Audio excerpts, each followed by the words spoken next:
Alright, let's get this thing set up, huh?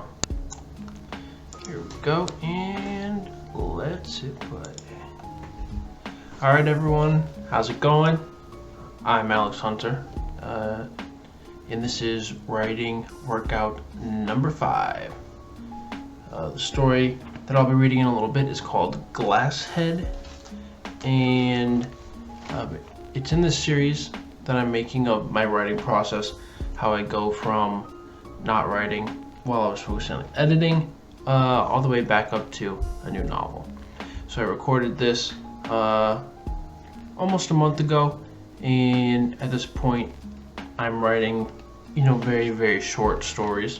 But back when I recorded this video, I was just doing snippets, practicing, taking in information, putting it on the page, developing feelings through words, right? So it's very basic. You'll see when we get to the live reading that this story might have a lot of holes in it, might have a lot of things that are unsaid and unfinished, but it's just an example of pen to paper and extract emotions from words.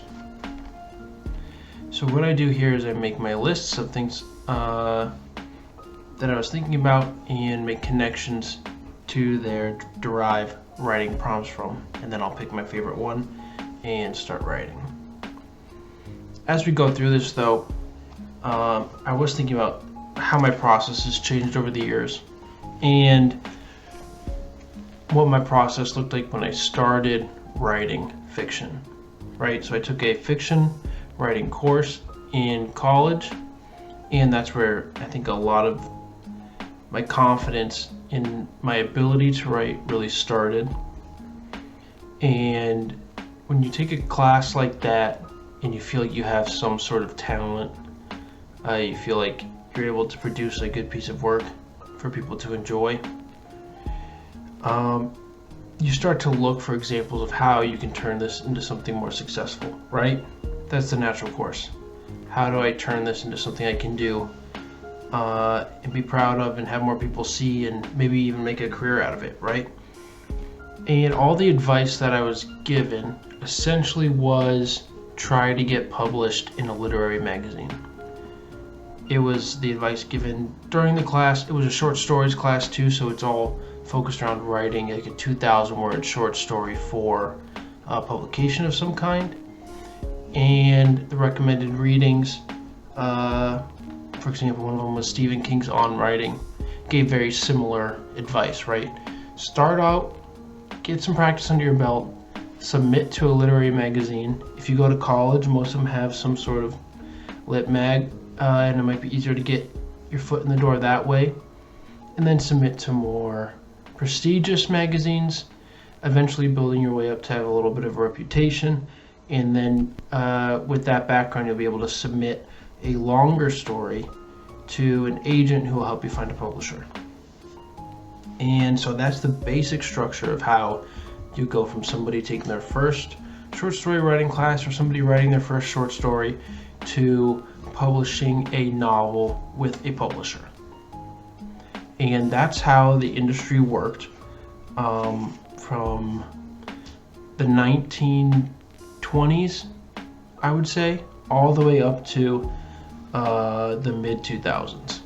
That was the basic premise. If you look at the Conan stories, those books were written, well, they were all short stories, submitted to a magazine, and the magazine published them and bought more, and then he made a career out of writing short stories for these magazines, for the pulps.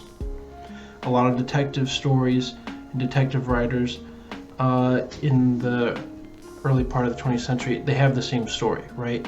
They submitted kind of pulpy, fun stories to a lot of the magazines that existed, and then eventually they got to the point of where they were making their own novels because they had such a following from people who read the literary magazines. And those weren't even literary, they were just fun. Some were private investigator based mystery magazines, some were sci-fi, some were fantasy, and they would take their audience from that and then write a book, and then that's how their career would get started. Essentially, in writing fiction is they go from magazines to books, right? Well, the problem is nobody reads literary magazines anymore unless you're in a class or you're a woman or man interested in literature and you're over the age of 60. It's like I couldn't tell you what the names of the most prominent literary magazines are right now, and I've submitted to all of them, right? There's like the New Yorker, Playboy, which I think now is just a online site that don't even have a magazine anymore.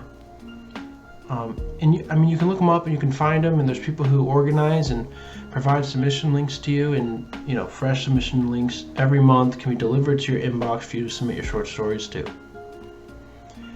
And I feel like that would have been really useful 20 years ago, 30 years ago, 40 years ago. But today, it just doesn't seem like the same landscape, right? People don't really read those magazines, at least the people who are interested in the writing that I'm doing.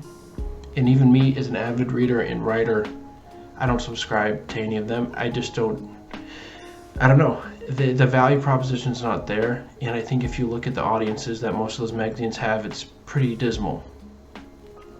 I'm, of course, saying that from a guy who has 12 YouTube subscribers, but in an age where content is king, I don't know how they've managed to screw it up so bad that they don't have an audience for constant content. I mean, there's so many people writing and trying to get published, and they just really dropped the ball on that, in my opinion. You see them go out of business every year. There's another couple that fall, and I hear about them through other writers' podcasts and YouTube videos.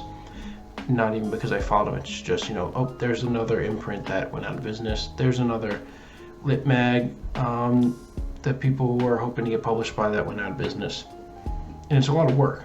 So what my suggestion is for any new writers, and what I wish the advice I would have gotten in that class and through the books. I mean, most of the books where I'm reading author bios or author's advice on writing, they're all written pre-2000. So it was accurate back then and gives you that framework that they all used. But my advice for myself when I started, and what I would suggest to new authors now, is just assume you're not going to get published by any literary magazine, by any collection of short stories, by any anthology, by anybody other than yourself. Just take that frame of mind, and then instead of making it a big negative, like, oh man, I'll never be published, turn it into a positive, right? What can you do to create a market to sell your book to? It's people don't like it because you have to go outside of book writing. Like, you have to think of it in a business sort of direction, which people, don't want to mix that with their creative hobby, and I get that. And if that's how you feel, then that's fine. But I don't know. It's like I have a YouTube short from Writing Workout 1 or 2 that got 50 views, and I have the sneaking suspicion that 50 view is more than my work would have gotten in a literary mag. So, take it as you will. I'm probably still going to submit stuff to literary magazines, and maybe you will too. I think it's a good practice. But even if you look at authors who get submitted frequently, you'll see that they still don't move books. They might get published a little easier, but they're not it's like a second job, right? So it's not exactly the clear path that it once was. So my advice is figure out where your audience is, how you can reach them, make an email list, and then work on just self-publishing the best books you can. I really went over what I expected to go there, but I just wish somebody had told me that kind of stuff earlier, so I wouldn't have spent so much time. I mean, I've probably submitted over 100 times. Some stories 5 or 6 times, other stories just once. And I spent a lot of time in my early writing career doing that, where really it's like, okay, I just want people to see my writing. I don't care about getting published by a literary magazine or having that accolade, right? The whole point is just to connect with people through written word. So I'll backtrack a little here. The prompt I chose was glasshead, and so I was thinking about, what does that mean? A world where you've got to repeat clean mantras to clean out the horrors of your mind, different ways that people can be easily affected, right? If somebody has a glass head, it's easy to get in there. So that was kind of the summary of the list of things I came up with after the prompt to write from. Let me give a good cough in there, and now I'll just do a quick live reading of the thing that I wrote here. The video keeps skipping because I kept running out of storage on my phone. Alright, here's Glasshead by Alex Hunter. When the alarm went off, I wanted to go through... that was a misspelling there. Throw. Sorry, total restart here. Glasshead by Alex Hunter. When the alarm went off, I wanted to throw the damn clock at my wife and set it for 6 o'clock so I would get to the breakfast with the merchants on time. I had a second of indigestion before the jump came. My vision went all white, like when you step out of a dark house on a bright day. And then the woman started whispering in my ear, "See so hum, e hum, see some." Her voice was caustic as the alarm, but familiar as my own hands. You didn't get to pick the voice, they picked it for you, based on your race, gender, sex, family history. I repeated all the words back, the mantra releasing the hold that anger had on my brain, and the tension in my clenched fists. The white film around the bedroom dissolved, my heart rate was still above normal, but not by much. And my wife was looking at me, smiling, the alarm clock still blaring, her eyes misty with some deeper tiredness that seemed to be beyond existence. "Good morning, my love," I said, my voice cantering at the front but softening into warm milk at the end. "Ready to get ready?" she asked, her eyes somewhere else. "As much as anything," I replied. I dosed with something sweet and dark flooded my head and made my eyes water. It was like a warm sweatshirt on a cold day, an embrace after spending a lifetime alone. We sat there, blinking at every ring of the alarm, holding hands, great rivulets of ecstasy and joy streaming down our faces. So it's a little different than the one you saw me writing in the video. I made some edits as I typed it up, as you can see, as you heard. I spelled throw wrong in my typed up edited version. But that's the one I read will be the one that's on my Substack, acbcsubstack.com. And yeah, so head over there if you want to read it, take a look, let me know what you think in the comments. I'll also put up the rest of the writing prompts that I did not choose and the one I chose in the same post as well. So if you'd like something to kick off your own little writing session, feel free to use any of those. Just make sure to share it with me in the comments on the post so I can see what everybody's up to. And well, we'll wrap it up here. Thanks for hanging out with me. Thanks for listening to me go on about what I wish I would have heard when I was starting off. I came to this realization the other day that my time would have been better spent making little videos like this, trying to advertise my work and not relying on others to do it. It's just, that's the space that we live in today, right? And yeah, I mean, some people are still going to go after publishers, they're still going to go after lit mags. I just don't know how many of them